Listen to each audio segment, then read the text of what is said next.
इस वीडियो में मैं ट्रेडिंग व्यू पर एक नया संकेतक प्रस्तुत करना चाहता हूं जो एक और स्तर की सटीकता है। बस सुनिश्चित करें कि आप इस वीडियो को अंत तक देखें क्योंकि मैं आपको इस संकेतक के आधार पर एक बहुत ही सटीक ट्रेडिंग रणनीति सिखाने जा रहा हूं जो सटीक खरीद बेच संकेत दिखाता है। हमारे चार्ट में इस अद्भुत संकेतक को जोड़ने के लिए हम संकेतक पर क्लिक करते हैं और हम ट्रिपल स्मूथ सिग्नल्स खोजते हैं। यह एक जो एल्गो अल्फा का नया इंडिकेटर है। ठीक है, ये इंडिकेटर है और जैसे कि आप देख सकते हैं ये मूल्य चार्ट पर ओवरले किया गया है। ये इंडिकेटर एक ट्रिपल स्मूथिंग तकनीक जो बाजार की शोरगुल को छानती है ताकि हम बाजार में महत्वपूर्ण कीमत गतियों पर बेहतर ध्यान केंद्रित कर सकें।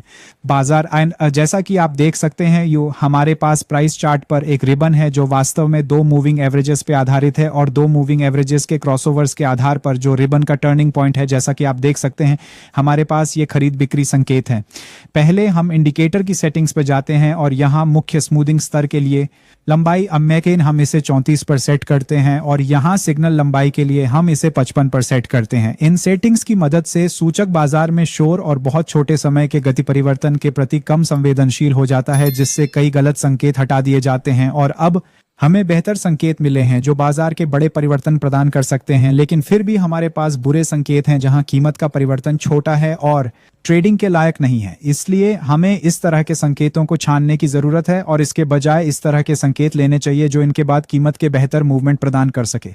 तो यहाँ जो हम इंडिकेटर्स पर क्लिक करते हैं और CCI खोजते हैं, ये वाला कमोडिटी चैनल इंडेक्स, और हमें इसकी सेटिंग्स बदलनी है। तो यहाँ हम CCI की सेटिंग्स में जाते हैं अपनी रणनीति के लिए सेटिंग्स बदलने के लिए। यहाँ लंबाई के लिए हम इसे 100 पर सेट करते हैं। इस सेटिंग की मदद से CCI हमें बाजार की दीर्घकालिक प्रवृत्तियों में मदद करेगा। तो हम केवल वही संकेत लेते हैं जो बाजार की समग्र प्रवृत्ति की दिशा में होते हैं।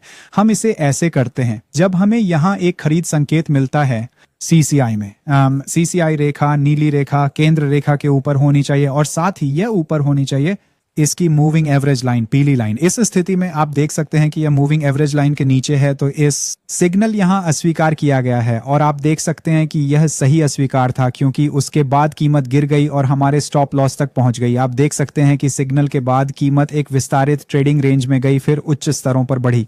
तो यहाँ इस सेटअप ने हमें एक बुरे ट्रेड से बचाया जो नुकसान में समाप्त होता। ठीक है, चार्ट पे वापस जाकर एक और ट्रेडिंग संकेत खोज रहे हैं। यहाँ आप देख सकते हैं कि हमारे पास एक सेस बिक्री संकेत और CCI में बिक्री संकेतों के लिए CCI लाइन को केंद्र रेखा के नीचे और चलती औसत रेखा के नीचे होना चाहिए। तो यहाँ संकेत की पुष्टि होती है और जब यह नई कैंडल खुलती है तो हम इस बिंदु पर एक छोटी पोजीशन में प्रवेश कर सकते हैं। पिछले स्विंग हाई के ऊपर स्टॉप लॉस और लाभ लक्ष्य 2 के जोखिम इनाम अनुपात में यहाँ चार्ट पर वापस जाते हुए हमारे पास एक खरीद संकेत है और आप देख सकते हैं कि यहाँ CCI line moving average line से नीचे है, इसलिए यहाँ संकेत अस्वीकार कर दिया गया है और आप देख सकते हैं कि यह सही अस्वीकृति थी क्योंकि आपने देखा होगा कि कीमत में सिर्फ एक बहुत ही छोटा उछाल हुआ और फिर कीमत निचले स्तरों पर चली गई। ठीक है, चार्ट पर वापस चलते हैं। यहाँ हमारे पास एक सेल सिग्नल है और जब हम CCI चेक करते हैं तो हम देख सकते हैं कि CCI रेखा सेंटर लाइन के नीचे और मूविंग एवरेज रेखा के नीचे है, इसलिए यहाँ सेल सिग्नल की पुष्टि होती है और हम इस बिंदु पर शॉर्ट पोजीशन में प्रवेश कर सकते हैं। और जैसा कि आप देख सकते हैं ये व्यापार भी एक बहुत ही लाभकारी व्यापार है। आगे बढ़ते हैं। चार्ट पर वापस जाते हुए यहाँ हमारे पास एक खरीद संकेत है और जब हम CCI लाइन को देखते हैं तो हमें दिखाई देता है कि CCI लाइन चलती औसत लाइन के नीचे है, इसलिए यहाँ इस संकेत को अस्वीकार कर दिया गया है और आप देख सकते हैं कि यह सही अस्वीकार था और हम इसी प्रकार जारी रखते हैं।